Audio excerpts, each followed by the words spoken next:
Friends, welcome to my channel. Raj Kathir வாங்கி கொடுத்த புதிய குர்தாவை போட்டு வந்து நிற்கிறாங்க. அவங்க போட்ட புது ட்ரெஸ்ஸை யாராவது பாராட்டுவாங்கன்னு சொல்லி பார்த்தா யாருமே கண்டுக்கவே இல்லை. அவங்களுக்கு தெரியாதுல்ல, அதனால தான் அமைதியாக இருக்காங்க. அப்புறம் அவங்களே கதிர் தனக்கு வாங்கி கொடுத்ததை பெருமையாக சொல்கிறாங்க. இதை கேட்ட மீனாவும் கோமதியும் ரொம்ப சந்தோஷப்பட்டு ராஜுக்கிட்ட பேசிகிட்டு இருக்காங்க. இந்த டைமில் மயில் வந்துடுறாங்க. உடனே பேச்சை நிறுத்திட்டு 3 பேரும் அமைதியாக இருக்காங்க. நீங்கள் 3 பேர் என்ன பேசிகிட்டு இருந்தீங்க? நான் வந்ததும் அத்தை பேச்சை நிறுத்திட்டாங்க.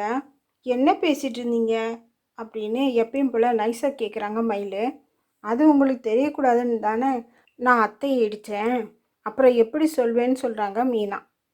அப்போ சொல்ல மாட்டீங்க அப்படின்னு மயில் பாவமாக கேட்டால் மாட்டேன்னு மீனா தலையாடுறாங்க.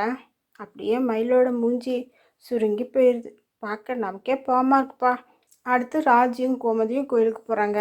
இந்த டைமில் ராஜியோட அப்பாவும் கோயிலுக்கு வந்து சாமி கும்பிட்டுட்ருக்காரு. அப்போது அர்ச்சகர் வந்து இதோ உங்கள் பொண்ணு வந்திருக்கான்னு சொல்கிறாரு. யார் என்னுடைய பொண்ணு? என் தங்கச்சி போய் சேர்ந்த மாதிரியே என் பொண்ணும் போய் சேர்ந்துட்டா அப்படின்னு சொல்கிறாரு ராஜியோட அப்பா. இதை கேட்ட ராஜி மனம் கசந்து அழறாங்க. அப்போ நம்ம பாண்டியன் அந்த டைமில் வந்துடுறாரு. அவன் உங்ககிட்ட என்ன சொன்னான் அப்படின்னு சொல்லி கோமா கேட்கும்போது கோமதி நடந்த காரியத்தெல்லாம் சொல்ல, உங்கள் அப்பா ஸ்தானத்தில் நானும் உங்கள் அம்மா ஸ்தானத்தில் கோமதி இருக்கிறப்ப நீ ஏன்பா வருத்தப்படுறன்னு சொல்லி கேட்குறாரு பாண்டியன்.